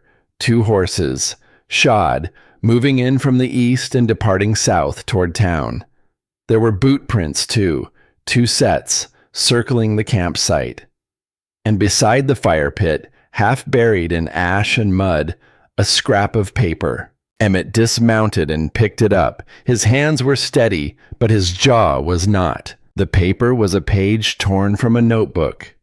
On it, in smudged pencil, someone had written a description. Blonde hair, gray eyes, slim build, scar on left wrist. Arrived Santa Fe, September 1882. Below the description was a name, L. Ashby, and beneath that, crossed out but still legible, a second name, Calloway. They knew her married name. Emmett folded the paper and put it inside his coat. He mounted his horse and sat for a moment, looking down at his ranch from the vantage point of the hill. From up here he could see everything. The house, the barn, the corrals, the kitchen window where Lenora would be standing right now, washing the breakfast dishes, one hand resting on her stomach the way she had started doing without thinking. A gesture so instinctive and tender that it cracked him open every time he saw it. From this hill, a man with a rifle could see all of it. Every door, every window, every path between the buildings. Whoever had been watching had chosen this spot with care. They were not amateurs. They were not passing through. They were gathering information the way a hunter studies the habits of prey before moving in. Emmett rode to Holt Brannigan's ranch first and told him everything. Holt listened without interrupting. How many men you figure? At least 2, could be more. And your wife is carrying a child. She is. Holt nodded. I will ride with you to the sheriff. Whatever comes, you will not face it alone. Sheriff Dawes was a solid man who had kept the peace for 15 years. He examined the paper from the campfire, and his face went grim. This is not local trouble, he said. Men who traffic in women do not stop because one escaped. I will send word to the United States Marshal's office in Albuquerque.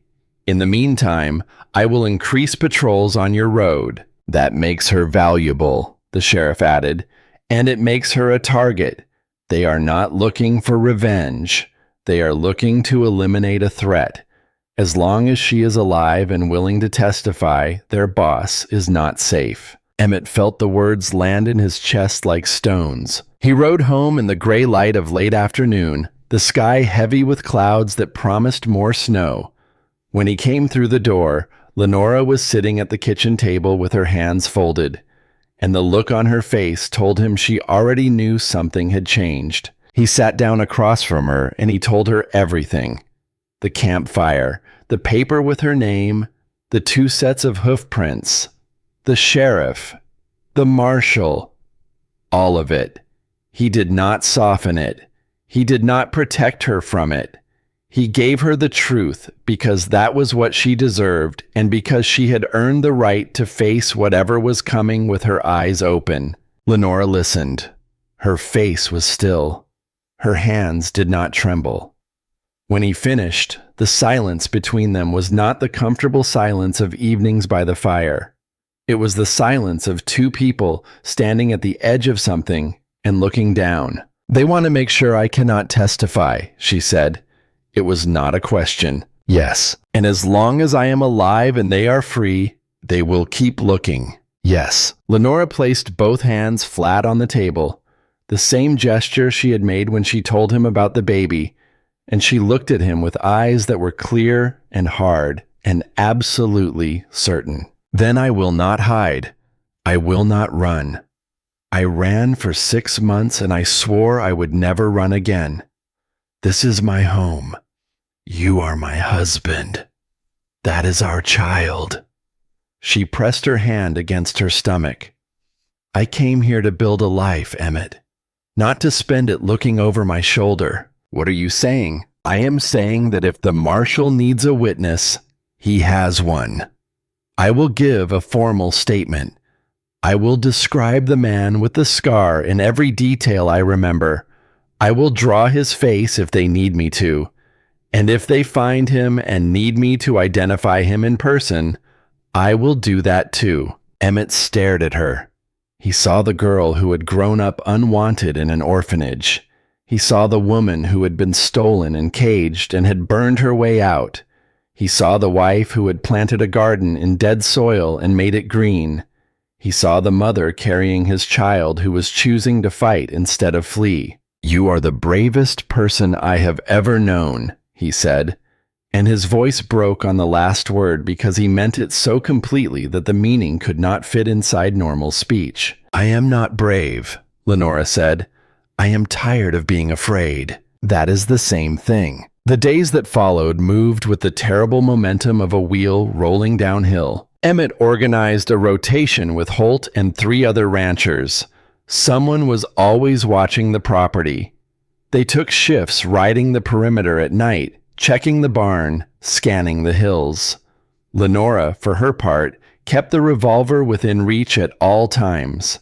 She practiced every afternoon when the light was good, firing at targets behind the barn with a focus that was almost meditative. She was getting better. She rarely missed now. She also sat down at the kitchen table and, by lamplight, drew the face of the man with the scar. Line by line, the heavy jaw, the deep-set eyes, the scar from eyebrow to cheekbone, a chipped tooth, a tattoo on his right hand. She folded the drawing and handed it to Emmett without a word. She wrote out her full statement too, 8 pages describing the warehouse, the men, the routes they discussed. Signed it, had it witnessed by Doc Whitfield and Martha Hargrove, and sent everything to the marshal in Albuquerque. Then they waited, and while they waited, the threat grew closer. It was a Thursday night in late February, just past midnight. The temperature had dropped below 0, and the world outside was locked in the kind of cold that makes wood crack and metal sing. Emmett was sleeping lightly, the way he had trained himself to sleep since the campfire on the hill, when he heard something that brought him fully awake in an instant. Not a sound that did not belong. The absence of a sound that should have been there. The horses had stopped moving in the barn. Horses shift and stamp and breathe all night. When they go silent, it means something has frightened them into stillness. Emmett was out of bed and pulling on his boots before his mind caught up. He grabbed the rifle and crossed to the kitchen window. Then he saw the glow. Not on the hill this time, in the barn. He was out the door and running. The cold hit him like a wall, and through it came the smell of hay soaked in kerosene. He threw open the barn door and the heat pushed him back a full step. The far wall was burning. Flames climbed the dry timber like living things, and the hay in the loft was catching fast, each bale going up with a sound like a giant drawing breath. The horses were screaming. He pulled his shirt over his mouth and went in. He freed the first horse, a mare named Dusty, by slashing her rope. She bolted past him into the night. The second, a young gelding, too panicked to move, he hauled out by the halter. Copper was in the last stall. His Copper. The horse who had carried him faithfully for 6 years, who had made every ride to town and back during those months of waiting. Copper was pressed against the back wall, frozen in terror. The roof beam above the stall was burning. He had seconds. He got Copper's halter. He pulled. The horse would not move. The beam groaned. Something cracked overhead like a rifle shot. Emmett pulled with everything he had, shouting Copper's name into the smoke, and at the last possible moment, the horse lunged forward and they stumbled out of the stall as the beam came down behind them in a shower of sparks. They made it out. Emmett fell to his knees in the snow, coughing smoke, eyes streaming, hands blistered. Copper stood beside him, trembling. The barn was fully engulfed now. There was no saving it. The flames lit up the whole yard, the whole house, the whole hillside, turning the snow to orange and throwing shadows that leaped and twisted like things trying to escape. Lenora was there. She had the revolver in one hand and a blanket in the other. She wrapped the blanket around Emmett's shoulders and knelt beside him, and her face in the firelight was fierce and frightened and furious all at once. "Are you hurt?" "No, the horses are out, all three." She looked at the burning barn. Then she looked at the hills beyond, scanning the darkness with the eyes of a woman who understood exactly what this was. "This was not an accident," she said. "No, it was not." The third horse, the young gelding, was limping badly.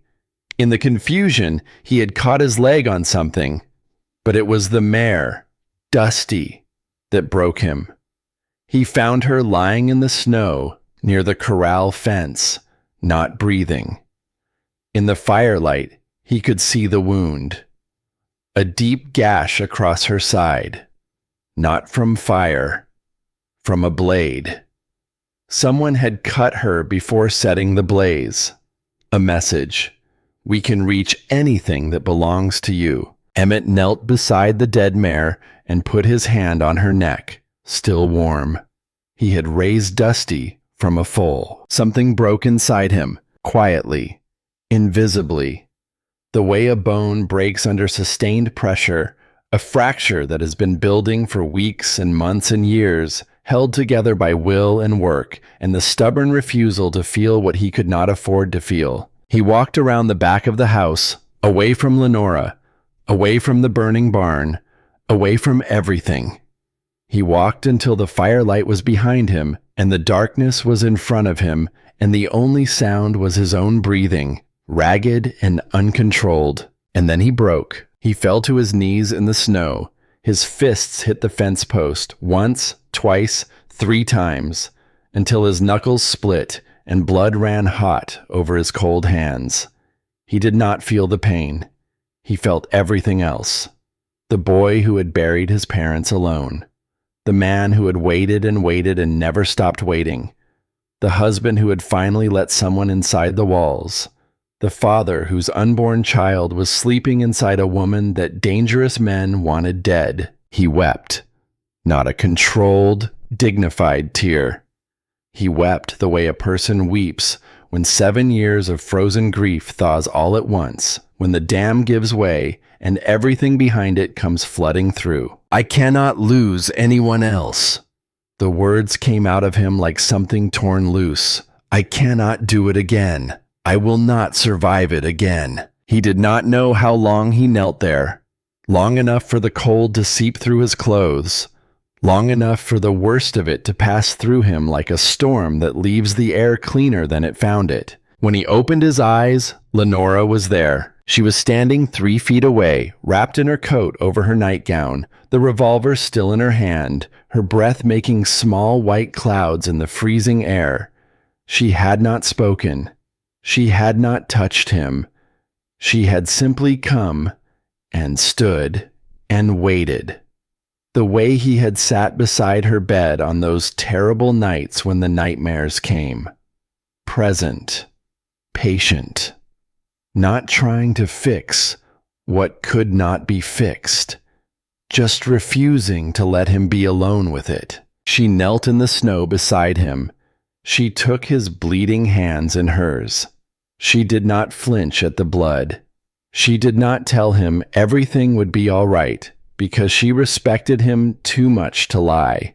She held his hands and she looked at his face and she said the only thing that mattered. "I am here and I am not going anywhere." Emmett looked at his wife in the reflected glow of the burning barn, her face lit in orange and gold, her gray eyes steady, her jaw set. She was carrying his child and holding a gun and kneeling in the snow at 2 a.m, and she was not afraid. Or she was afraid, and it did not matter.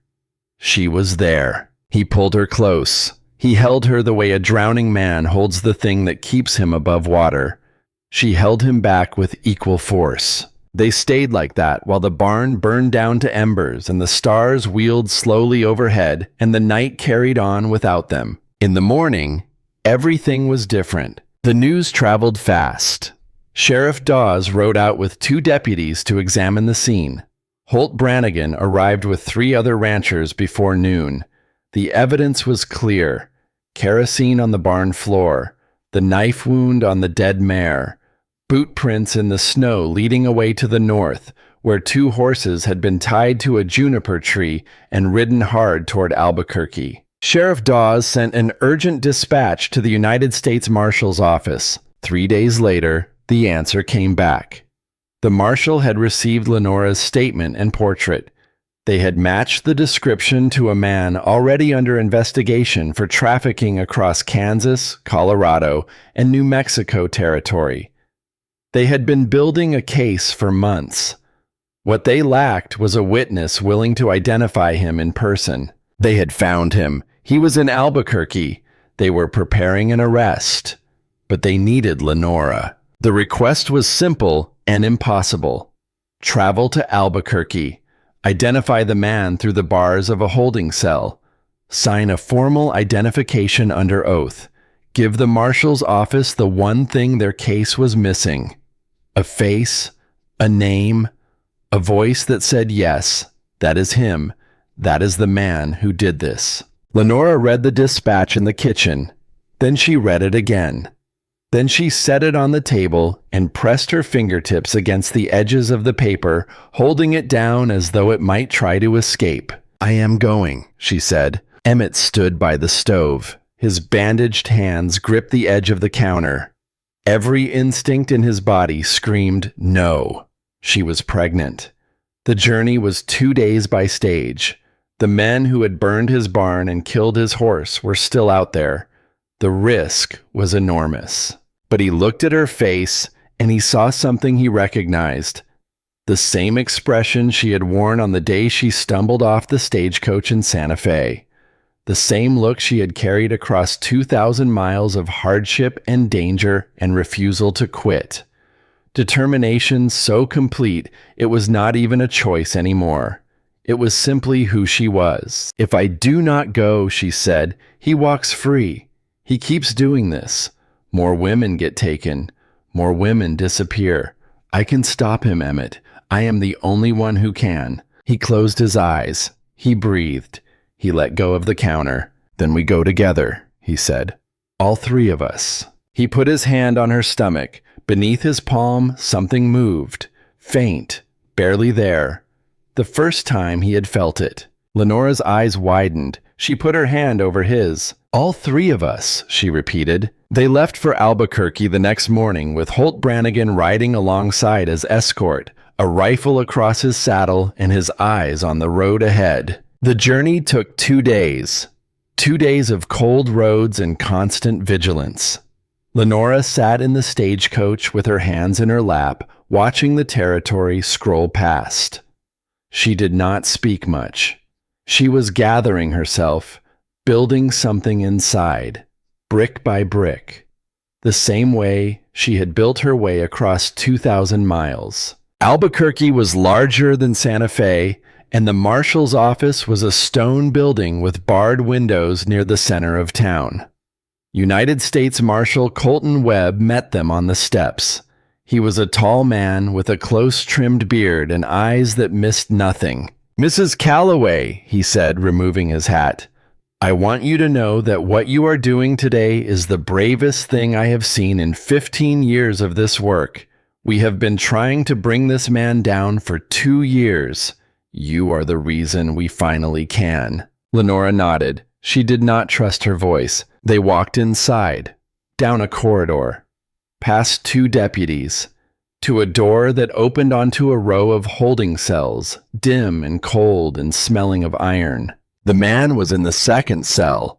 When the light fell across his face, Lenora saw him clearly. The heavy jaw, the deep-set eyes, the scar that ran from his left eyebrow to his cheekbone, pulling the skin tight, giving his face that expression of permanent cruelty she had drawn from memory at her kitchen table. He was older than she remembered, thinner, but it was him, the man who had stood in that warehouse in Kansas City and pointed at women the way a butcher points at cuts of meat. He saw her at the same moment she saw him. His eyes narrowed, then they widened. Recognition moved across his face like a shadow crossing a field. "The Boston girl," he said. His voice was low and rough, almost amused. "I thought you burned with the rest of them." Lenora stepped forward. Emmett was behind her, close enough to touch, but he did not reach for her. This was her moment, her fight, her victory. She looked at the man with the scar through the iron bars, and she did not tremble. Her voice, when it came, was steady as the ground beneath her feet. "I did not burn. I walked out. I walked for 6 months. And I walked in here today to make sure you never do this to anyone again." She turned to the marshal. "That is him. That is the man who held us in the warehouse at the Kansas City rail yards. That is the man who sold women to the mining camps. I will sign whatever you need me to sign." Marshal Webb nodded. He led her to a table where the documents waited. Lenora sat. She picked up the pen. She signed her name in the same elegant penmanship that had once written letters to a lonely rancher in New Mexico, promising to come, promising to build a life, promising to belong. Lenora Calloway, witness. It was done. They walked out of the marshal's office into pale winter sunshine. Lenora took Emmett's arm. Her grip was tight. Her hand was shaking now, all the composure she had held cracking at the edges, the cost of courage making itself known in the aftermath. Emmett covered her hand with his. "You did it," he said. "We did it," she corrected. "I would not be here without you. None of this would exist without you." They stood on the steps for a moment, breathing the cold air, feeling the weight of what had just happened settle around them. It was over. The man behind the bars would face trial. The witness he had tried to silence had spoken. The door that had been open for so long was finally closing. Then Lenora made a small sound. Not a word. A breath that caught wrong. Her hand went to her stomach and her fingers dug into the fabric of her coat, and the color left her face so fast it was like watching a candle blown out. "Emmett." Her voice was thin, wrong, a voice stripped of everything except urgency. He looked down. On the wooden steps of the marshal's office, a dark stain was spreading beneath the hem of her dress. Red against the pale wood. Red against the snow it had drifted into the corners. Blood. Emmett caught her as her knees buckled. He lifted her the way he had lifted her on that first day in Santa Fe, 9 months ago, when she had fallen out of a stagecoach and into his life. She weighed more now. She was stronger now. But the terror on her face was the same, and the terror on his was worse, because now there were 3 lives in his arms instead of 2. "Help!" he shouted, his voice tearing across the quiet street. "Someone help us! I need a doctor! Now!" Holt was already running. The marshal was already calling for his men. People were turning, moving, responding to the ancient urgency in a man's voice when the person he loves most in the world is bleeding in his arms. Emmett held his wife and pressed his face against her hair and whispered the same words he had whispered to her in the dark on the nights when the nightmares came. "I am here. You are safe. I am not going anywhere. Stay with me. Stay with me, Lenora. Stay with me." And the blood kept coming. The doctor in Albuquerque was a young man with steady hands. He worked on Lenora in a back room of the marshal's office while Emmett stood in the corridor and did the only thing he knew how to do. He waited. Holt sat on a bench against the wall, saying nothing.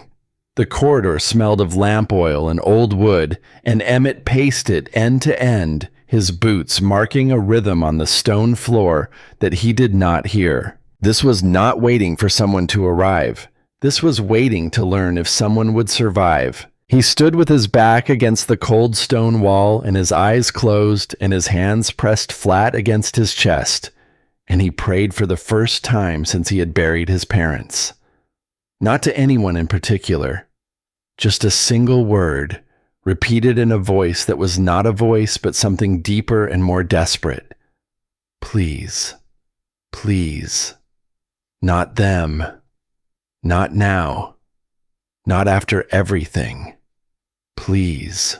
The door opened. The young doctor stepped out. His sleeves were rolled to his elbows, and there was blood on his forearms and exhaustion in his face, but his eyes were clear. "Your wife is resting," he said. "The bleeding has stopped." It was a partial abruption, likely brought on by the stress and travel.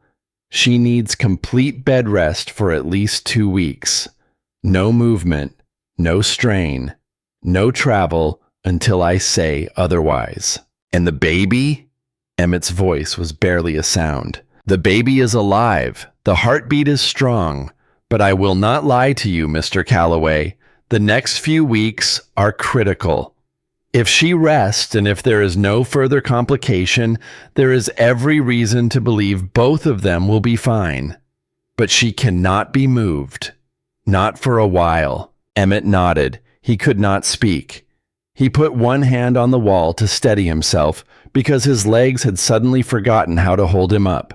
The doctor stepped aside and Emmett walked into the room. Lenora was lying on a narrow bed, covered in blankets, her face the color of candle wax, but her eyes were open. And when she saw him, something moved across her face that was too complicated and too enormous to call a smile, but that contained a smile somewhere inside it. He crossed to her. He sat on the edge of the bed. He took her hand. Her fingers closed around his with a strength that surprised him. "I am sorry," she whispered. Emmett shook his head. Do not apologize. You did the bravest thing I have ever seen anyone do. You walked into that building and you looked that man in the face and you put him away. You have nothing to be sorry for." "I scared you. You terrified me," he admitted. His voice cracked wide open.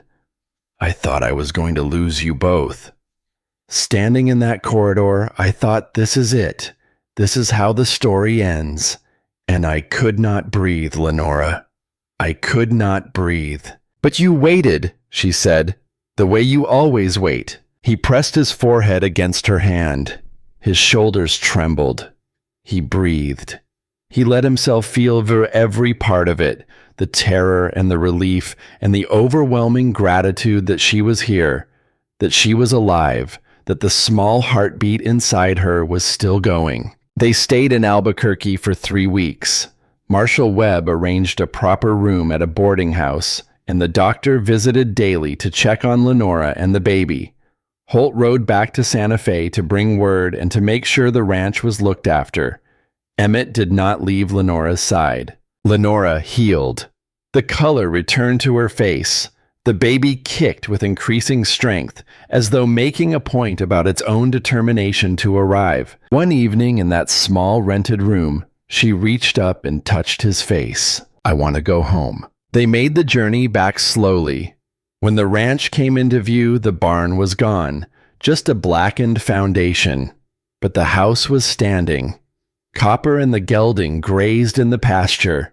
Smoke rose from the chimney because Martha had ridden out to light the fire and stock the kitchen. "We will build it again," Lenora said. The new barn went up in April. Holt and 6 other ranchers arrived at dawn and did not leave until the frame was standing. Their wives brought food and quilts and baby clothes. Emmett looked up from the work and saw Lenora on the porch in the spring sunshine, belly round beneath her apron, surrounded by women who had claimed her as their own. and he understood something he had been too alone to understand before. No one builds anything worth having by themselves. The baby came on a warm evening in September of 1883, almost exactly a year since Lenora had stumbled off that stagecoach. Martha and Doc Whitfield came from town. The labor stretched into its 8th hour. Emmett was banished to the yard where he paced and clenched his fists every time Lenora cried out. Then a different sound, thin and high and furious. The unmistakable sound of a brand new life announcing itself to the world. "You have a son," Martha said from the doorway, "and your wife is asking for you." Emmett went inside. The bedroom was warm and lamplight soft. Lenora was propped against pillows, her hair damp, her face exhausted and radiant in equal measure. In her arms was a small bundle wrapped in one of the blankets she had sewn during the long winter evenings, and inside the bundle was a face so new and so perfect that it did not seem entirely real. "Come meet Thomas," Lenora said softly. Emmett sat on the edge of the bed. He looked down at his son. Thomas had dark hair and his mother's delicate features and blue-gray eyes that seemed to look right at him, right through him, right into the place where he kept the things he never said. He reached out and touched one tiny hand. Thomas's fingers closed around his father's finger with a grip that was astonishing for something so small. "Hello, son," Emmett whispered. And in that moment, for the second time in his life, Emmett Calloway fell completely and irrevocably in love. He looked at Lenora. She was watching him with an expression that held everything. The orphan girl who had never been wanted. The governess who had never belonged. The woman who had been stolen and caged and had burned her way free. The wife who had planted gardens and faced down monsters and chosen every single day to stay. All of her, every version, every scar, every strength, looking at him from those gray eyes. "You remembered," she said, "about your father's name. You told me once that your father was the reason you were the man you are." She touched the baby's cheek. "I want our son to carry that. The name of a man who built things that lasted." Emmett could not speak. He bent his head and pressed his lips against his son's forehead, and the smell of new life filled his lungs like the first breath of morning. "The day you arrived," he said finally, "you told me you had nothing. No dowry, no possessions, just the dress on your back." Lenora watched him, waiting. "You were right. You are not that woman. You are so much more. You healed a horse with your bare hands. You grew a garden from dead soil. You stood in front of the man who stole you and did not flinch. You carried our son through fire and blood and 200 miles of hard road. You did not come to me with nothing, Lenora. You came with everything that matters." She wept then. Quieter tears than those she had shed in that hotel room a year ago. The tears of a woman who had spent her whole life wondering if she was enough and had finally heard the answer. One afternoon in October, a buggy pulled into the yard carrying a visitor no one expected. Ada Crenshaw stepped down, holding a package wrapped in brown paper. She stood in the yard for a long moment, looking at the house and the new barn and the garden and the laundry drying on the line, as though seeing it all for the first time. Then she walked to the porch, where Lenora sat with Thomas in her arms. Ada did not apologize. She did not explain herself or make excuses. She set the package on the porch rail and unwrapped it. Inside was a baby blanket, finely knitted in soft white wool, the kind of work that takes weeks of careful effort. She looked at Lenora. Lenora looked at her. Neither spoke. Then Lenora nodded once, a small, deliberate gesture that accepted what was being offered without pretending the past had not happened. Ada nodded back. She returned to her buggy and drove away. The blanket stayed. That Christmas, he gave Lenora the hope chest. He had finished it months ago, but had been waiting for the right moment. And now, with their son sleeping in the cradle he had built, and the fire crackling and the first snow of winter falling past the windows, the moment had arrived. Lenora ran her hands over the smooth pine, over the dovetail joints, over the lid that closed with a quiet, satisfying click. "For our future," Emmett said. "For everything we will collect along the way." She opened it. It was empty, waiting to be filled. Lenora went to the bedroom and came back holding something. A handkerchief. New. White cotton. And in the corner, embroidered in blue thread with stitches that were careful but slightly uneven, 2 letters. L.C. She placed it inside the chest. "The old one is gone," she said. "It belonged to a girl who did not have a home. This one belongs to a woman who does." She looked up at him, and in the firelight her eyes were bright and full and certain. Emmett closed the lid over the handkerchief. The first thing in a chest that would fill over the years with the accumulated treasures of a family. Drawings from children, letters, ribbons, a dried flower from a summer picnic, a lock of baby hair tied with string. The small, ordinary, irreplaceable evidence of a life built day by day, choice by choice, promise by promise. The years that followed were full and good. Sarah arrived in 1884, fearless from her first breath, with her father's dark hair and her mother's steady gaze. She could ride before she could read and had opinions about everything, delivered with a confidence that made Emmett shake his head and Lenora hide her smile behind her hand. Daniel came from California in the summer of 1885. He stood in the yard and looked at the ranch and the garden and the new barn and the children and his brother's face, and he wept without shame. The 2 brothers sat on the porch that evening, passing a bottle between them, talking about their parents for the first time in years, talking about the graves they had dug and the roads they had taken and the different ways grief had shaped them. When Daniel left a week later, he held Emmett for a long time and said, "They would be proud of you. Both of them. So proud." James came in 1886, quiet like his father, happiest with a pencil in his hand and a blank page in front of him. He drew everything. The horses, the mountains, his mother's face when she was reading. He drew his father's hands, every callus and scar rendered with the careful attention of a boy who understood that those hands had built the world he lived in. The twins, Grace and Hope, arrived in 1891 and filled whatever silence remained with laughter and chaos and the particular hurricane of 2 small girls who believed the entire ranch existed for their amusement. Lenora's herb garden grew into something remarkable. Women rode from 20 miles away to buy her tinctures and salves.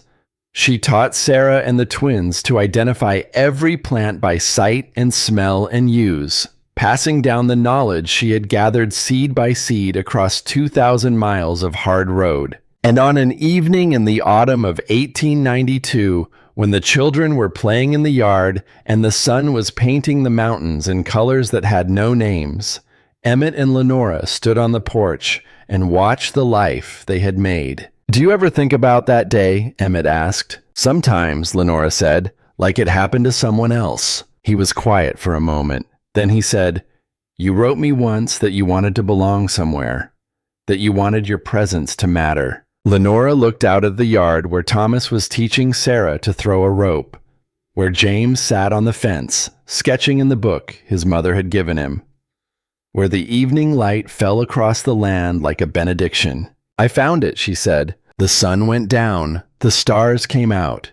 2 people who had found each other against impossible odds stood together in the fading light, and the wind moved through the cottonwoods the way it always had, carrying the sound of children laughing, carrying the smell of supper cooking, carrying everything forward into whatever came next. She had arrived 6 months late.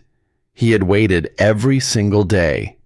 And from that waiting, from that stubborn, faithful, unreasonable refusal to give up, they had built something that would outlast them both. A home, a family, a life. And it had been worth every single day of the wait.